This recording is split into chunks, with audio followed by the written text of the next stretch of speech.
A poda é uma prática muito essencial em sistemas agroflorestais. Que é o grande motor da agrofloresta, é o que dá realmente a dinâmica e a qualidade do solo cada vez maior. É através da poda que a gente vai dar sequência, vamos dizer assim, numa sucessão que a gente quer que aconteça, ou seja, aquelas árvores pequenas que a gente planta, junto com as frutíferas, junto com as bananas para fazer um bananal, elas estão crescendo exatamente para ir em direção à formação de uma floresta ou de um consórcio também com árvores, onde vão estar ali as plantas frutíferas e também bananeiras. Então as podas, elas têm vários aspectos a considerar. Um é realmente a planta aguenta ou não aguenta, gosta de poda ou não, né?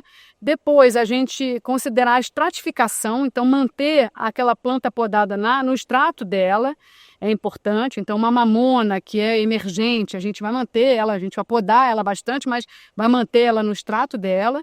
E também toda a biomassa que a gente traz, a gente vai colocar bem em contato com a terra. E essa organização da matéria orgânica é um ponto chave para a gente considerar também, que faz parte de todo o processo do manejo. Então, o manejo é a poda e a organização no solo para justamente ativar os micro-organismos do solo e manter a madeira ali bem em contato com a terra, trazendo todo o fungo e a umidade e tal, tudo que a gente quer para o solo. Quando você planta muitas árvores, provavelmente você vai ter que estar mais tempo no campo, na sua área que você está pretendendo, porque ela vai exigir um pouco mais de manejo, de poda, para exatamente você ciclar. Você vai colocar essas árvores no chão, né, esses galhos, né? Isso vai dar um estímulo, né, para o solo, você vai alimentar a vida do solo e você vai entrar luz de novo dentro daquele consórcio que você está criando.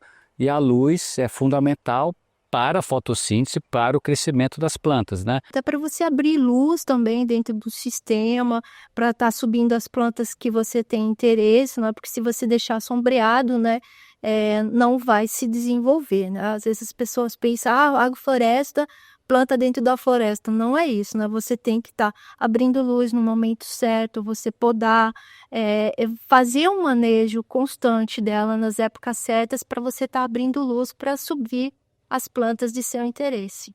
O maior desafio da poda talvez comece por nós, né? Essa confiança e talvez o desapego, o medo da gente plantar uma árvore e depois ter que podar essa árvore. Realmente isso é o que mais dificulta talvez o manejo. Isso vai fazer com que a gente não maneje e talvez as árvores que a gente plantou vão crescer lindamente, só que elas vão começar a cobrir todo o espaço aéreo e aí vai impedir a luz solar chegar na área.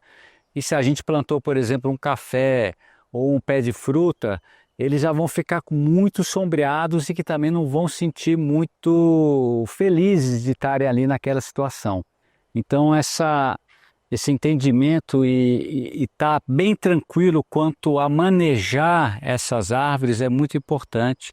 A gente está com essa tranquilidade de que a poda acaba estimulando muitas das árvores a rebrotarem e reiniciarem também novamente o seu processo de crescimento. Essas podas que a gente faz aqui nas árvores, né, tem várias funções.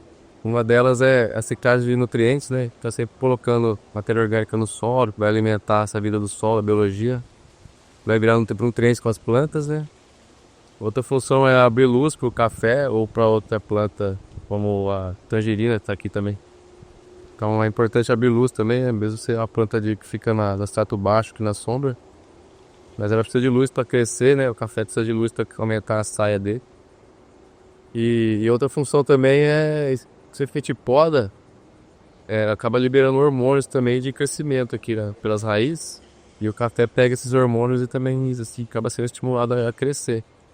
Então, assim, as práticas de manejo são diversas, né? Vale a pena a gente sempre podar com bastante cautela para que a planta rebrote com vigor. né? A gente não quer machucar, lascar, então tem todas as técnicas aí, um bom serrotinho, uma boa motosserra, um bom facão, né? E picar o material para colocar em contato com a terra. Quando você poda, é você organizar esse material também, né? Você colocar o mais lenhoso embaixo, depois você colocar a parte mais verde, né? Se você poda uma glericídia, você coloca a parte mais lenhosa embaixo, depois você poda as folhas e cobre aquela madeira, porque vai facilitar tanto a decomposição, a desidratação também não vai ser tão grande quando você cobre ela, né? Então é como se fosse quase que um ritmo, né? Uma prática da agrícola, assim como a gente aprendeu na prática agrícola, quando a gente planta o milho, que a gente tem que controlar o mato até uma certa idade do milho. Então acho que a poda tem a ver com isso, ou seja, a partir do momento que você plantou um sistema e as árvores estão crescendo junto com as outras, por exemplo, até com uma mandioca que está ainda por cima das árvores, né?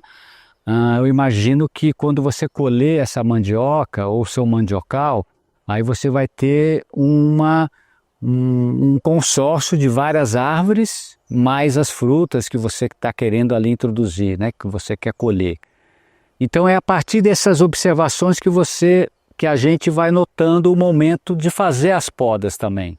Então, como se fosse uma vegetação que dá lugar a outra vegetação. Esse entendimento é importante para nos dizer quando que a gente pode começar a fazer o manejo. Nessa área aqui, ano passado eu podei em abril mais ou menos, então na época boa assim, março, abril uma época boa, pegar antes do inverno, que aí tudo vai rebrotar e passar a seca verde, isso é importante. E no fim do ano também, lá para outubro, novembro, eu também fiz outra poda, que aí ela pega todo o verão de chuvas assim e também vai estar mais aberto, né? Acaba também crescendo mais nessa época. Então dá pra podar 2 vezes por ano já essa área de café aqui, estimulando ele a crescer. Estamos aqui então num sistema agroflorestal onde falamos que o carro-chefe é o café. Então esse café está com 4 anos de idade, já está dando a sua primeira boa safra. E nas linhas do café a gente tem as árvores, tanto nativas como exóticas, que estão criando o café, que foram criados pela mandioca e que agora foram conduzidas e foram podadas entre outubro e novembro, levantando a saia dessas árvores para o café também poder crescer e entrar luz, e também entrar luz e matéria orgânica também para o capim na entrelinha. Agora estamos no momento da colheita do café, e depois dessa colheita do café, a gente vai fazer uma poda um pouco mais leve nessas árvores de criação do café. Então esses momentos de poda, abertura de luz, a gente vai promovendo o crescimento desse extrato baixo, que no caso aqui é o café, o fortalecimento das árvores que criam o café, que são as árvores que vão ficar por cima do café, e de todo o sistema com essa entrada de luz, o capim também consegue rebrotar, e aí ele também, depois, quando ele é podado, ele também fornece matéria orgânica para o sistema. Então a gente cria sempre um ciclo de podar tanto o extrato médio, baixo e o extrato alto, tentando fazer um sistema bem sincronizado, tentando atuar junto com a fenologia da planta e a fenologia do sistema. Então, essas podas, podemos pensar assim, nessa poda de ralhamento, que seria exatamente essa poda quando a gente plantou com densidade alta, provavelmente sempre com semente, né? Isso vai fazer com que a gente, igualmente, os seres da natureza, a gente faz o ralhamento. O que é o ralhamento? É diminuir realmente o número dessas plantas, né? E uma poda, às vezes, baixa, ou seja, lá perto do solo, para realmente eliminar ela, já que as outras irmãs vão continuar seguindo o desenvolvimento, né? E a outra poda pode ser exatamente uma poda de condução, né? Assim como nas frutíferas, a gente tem a poda de formação da frutífera, né? Depois a gente faz uma poda de condução, ou seja, a partir do momento que ela começa a produzir os frutos, a gente vai conduzindo essa poda. Também com as árvores nativas, a gente pode fazer também a poda de condução, ou seja, aquelas que a gente deixou por estarem com mais saúde naquele espaço que a gente plantou, naquela roça que a gente plantou, e estão mais vigorosas, a gente pode podar elas de uma forma de condução, vamos dizer assim, que ela vai manter a arquitetura dela, quer dizer, o jeito dela. Então isso também vai nos dizer exatamente se essa poda de condução, a gente vai conduzir essa poda no sentido de manter essa estrutura delas, mas diminuindo o tamanho, e aí diminui o tamanho de todas, né? Às vezes até para entrar mais luz para o nosso café, se for o exemplo aqui, o café crescendo junto com esse consórcio, né? E aí então seria essa poda de condução, onde ela vai rebrotar, e aí dependendo da espécie, se é uma espécie que realmente tolera muita poda, tem espécie que não tolera tanto, ou seja, o que é tolerar muita poda? São podas anuais. Tem espécie que todo ano você pode fazer uma poda bem forte nela, deixando às vezes 1 ou 2 galhos ali com folhas, né? Mas o resto você poda bem forte, e outras não, outras você vai conduzir, mas com podas não tão fortes anualmente.